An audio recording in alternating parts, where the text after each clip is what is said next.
Keaton, is this the place you said was the best in Chinatown? Doesn't seem so special to me. You'll see what I mean when you try some of the food. Here you go.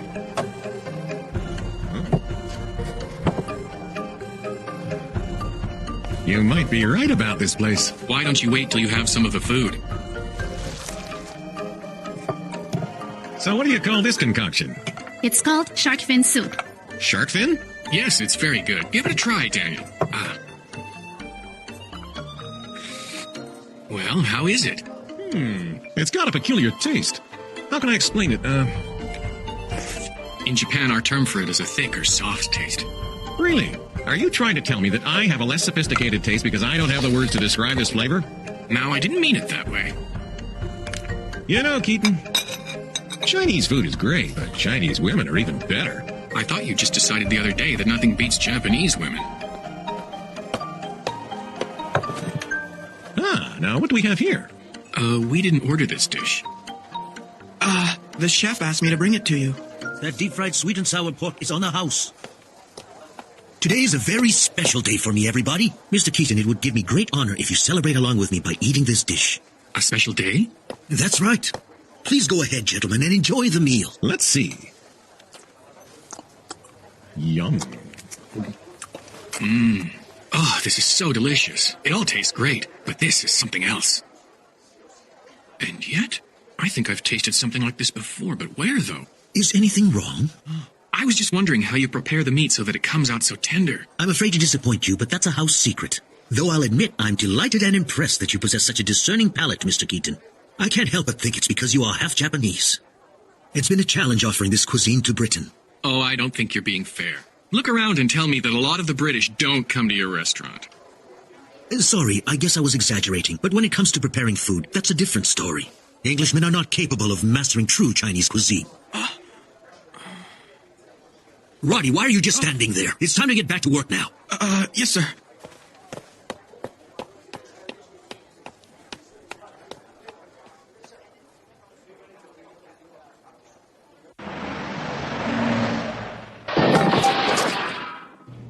What are you doing? Just tell me, who gave you permission to cook here?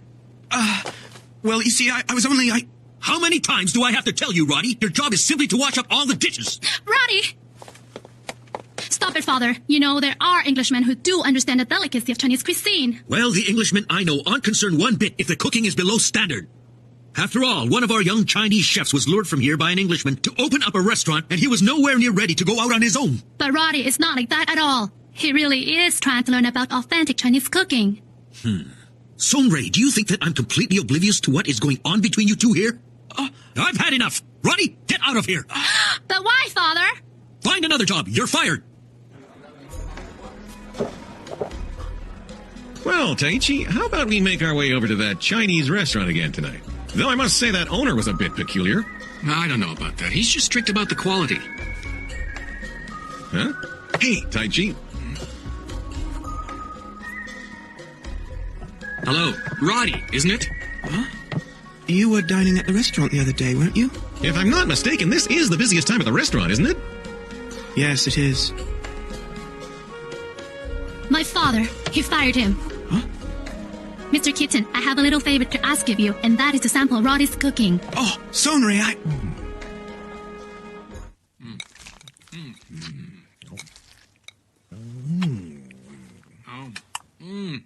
Great. It's delicious. I love all of it. So you learned to cook by yourself, huh? Roddy? I'd say you're good enough to cook professionally. Yeah. You could work in any restaurant you want as a chef. So why is it that you're so keen to stick around that dirty old place anyway? Oh, I get it now. I bet it has something to do with the young lady there. Well, you see, I really want to learn about the fine art of Chinese cuisine. You have to understand that he was born in Hong Kong. Back then, my father was employed as a chef for the Hong Kong government, though in actual fact, his specialty was French cuisine. Even as a child, I got along better with Chinese friends. I had more of an affinity with them than with the British children. One day I was at the home of my friend who was Chinese. I was invited to stay for dinner.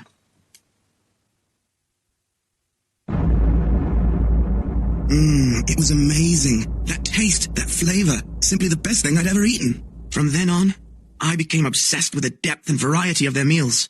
I was intent on fulfilling my dream, to become a Chinese chef. But my father didn't approve. My dream meant nothing to him. He didn't recognize anything other than French cuisine as the mark of a true chef.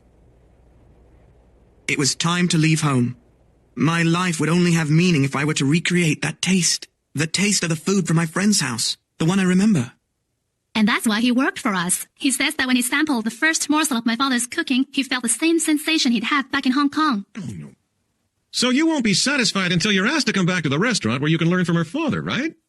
Yes. Don't get yourselves all worked up. Just leave it to us. It'll be easy to sort it out. We just have to get him to taste some of this food, that's all. There's no way you can say no then, Tai Chi. But how do we convince that stubborn man to actually try it? Hey, it's your job to solve problems like this, you know. Both of their futures depend on this. We really can't afford to mess it up. Roddy's food tastes incredible. But to be honest, it won't be enough. No, we need something a little extra to impress a man who's so set in his ways. Sonrei, when your father treated us to that dish at the restaurant, why exactly was that day so special to him? Now that was on November the 12th, wasn't it? Yes, I do know that it is an important date for my father, but I...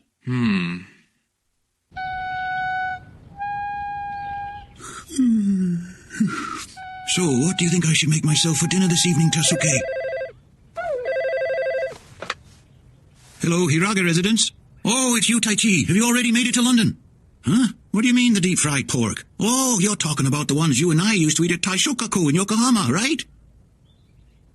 Say that again? You want the recipe? I really hate to break the news to you, but the chef passed away a while ago.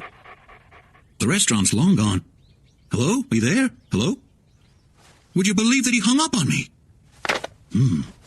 The deep-fried pork at Taishokaku, huh? My boy, your call is perfectly timed. You've given me the idea to go out right now and get some. No good. Could you let me in on your little plan? Do you seriously believe that you'll find the recipe from a restaurant in Japan? I remember that the restaurant my father used to take me to when I was little had the same deep-fried pork. The restaurant was reputed to be the best in Yokohama's Chinatown. You want Roddy to use the same recipe. You think if he recreates the flavor, it'll surprise and impress the old man. Yeah, but I don't think it's possible anymore. Hi, Grandpa. Are you around here anywhere? Oh, hello, Yuriko. Good timing. Why don't you join me on my trip to Yokohama's Chinatown? Yokohama? That's right. We're going to go on a wild hunt for the most delicious plate of deep-fried pork.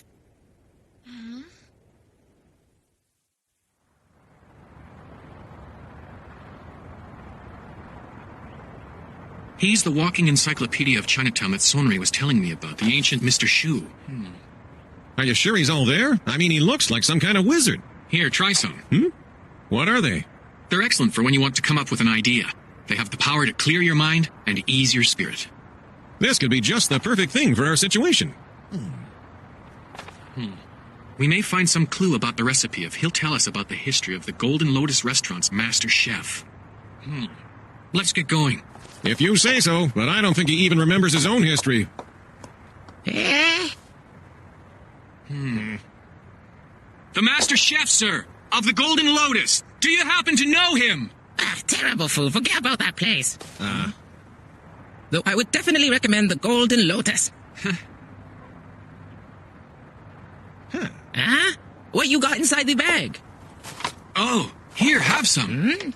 Chinese dates, are they? We never got sweet treats back in the old days. Come on, Tai Chi, let's forget about this guy. Oh, speaking of treats, I would sometimes go over to the Golden Lotus. I remember how Dr. Sun Yat-sen used to give out a few samples of his nice homemade sweets. Did you say Sun Yat-sen? Sun Yat-sen was working at the Golden Lotus? Oh yes, he loved to create the finest meals using his very own recipes. He used to prepare many different savory dishes underneath the watchful eye of the Golden Lotus's previous owner. Hey, those are good. Give me some more. Did he mean Sun Yat-sen, the political revolutionary? That's right. Sun Yat-sen was born in 1866. He was a physician with a Western-influenced education from Hawaii and Hong Kong. He led several insurgencies against the Qing government from around 1900 on. He also raised money for his cause in Japan and England, where he was forced into exile. He may have been the one who introduced a taste for Chinese fare to the Japanese and British. Oh, come on, get off it. He could be our only hope in helping Roddy and Sonrei. Hello? Oh, hi, Yuriko. So how is everything going? Where are you calling from? Yokohama? Yeah, Yokohama's Chinatown. No, I'm not out on a date. I just tagged along with Grandpa, Dad. Right now, we're sitting down to eat the special fried pork from Taishokaku. You're doing what? Huh? We finally found him. The son of the chef at the former Taishokaku restaurant came back to Yokohama 5 years ago and opened up a new place. And the man who showed his father how to make deep fried pork was... You're kidding me. Really? Daniel, it was Sun Yat-sen. Huh? So tell me, did you get the recipe from the chef? Of course we did. Oh, Grandpa said to say, on your next visit, don't forget to bring him a bottle of scotch. And Dad, there's another really cool story you gotta hear. A really cool story? So what's this story you want to tell me? We're here?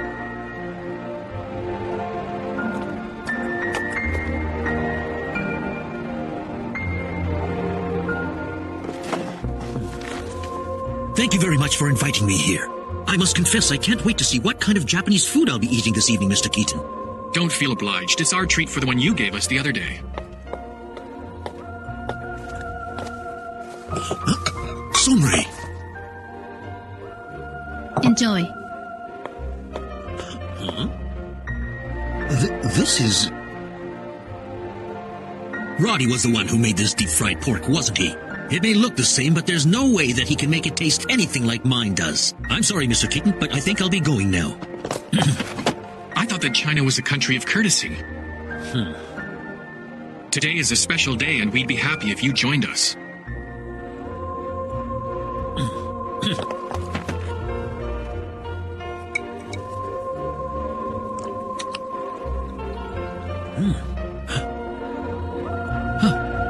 This just can't be.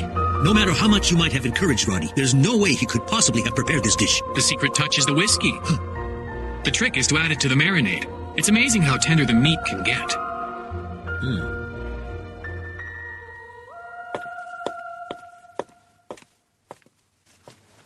Here.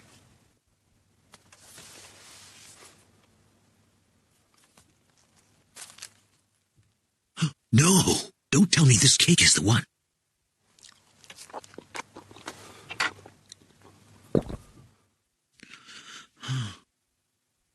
Yes, this is the one. The aroma, the flavor, it's all so familiar to me. Yes, I'm certain this must be the same cake my father used to make. The family recipe was to be given to me when I was ready, but sadly my father passed away before he had the opportunity to do so.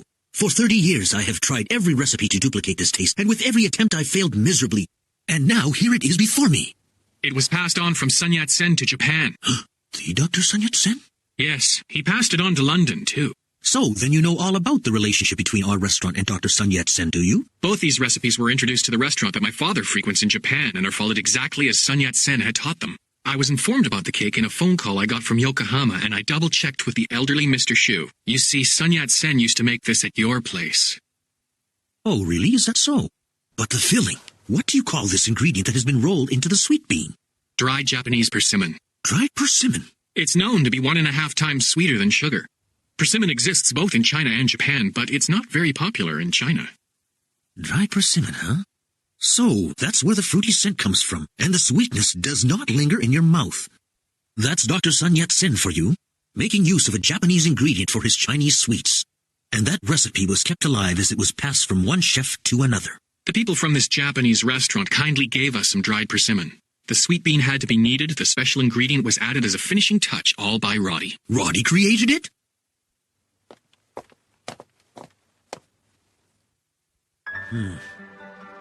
Mr. Keaton, I treated you the day you came to my restaurant because it happened to fall on November the 12th. It was my own way of celebrating Dr. Sun Yat-sen's birthday. That's right, he used to say to my grandfather, "It is true that borders may divide countries, but there are none when it comes to food. Chinese cuisine will spread throughout the world. Pass it on." And so, Chinese cuisine really did spread throughout the world. But the fact remains that there are only a handful of restaurants that know how to serve it properly. Imitations are unacceptable. We have to let the world sample authentic Chinese dishes. And you're nowhere near able to prepare them, Roddy. Yes, sir. We're getting ready for tomorrow's opening. And we're short-staffed. Come back to the restaurant. Right, yes, sir!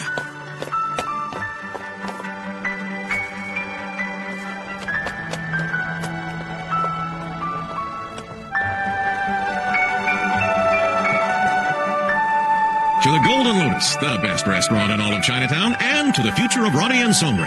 And to Sun Yat-sen.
The essentials of a good detective. A trained eye that sees beyond the obvious clues, a cool, analytical mind to put the pieces together, and a strong physique. So says Keaton's coach, a feisty elderly lady. She knows her stuff, even if she is an armchair detective. Which makes Keaton anxious when she insists he'll need even more skills to deal with murder. Next time, A Case for Ladies.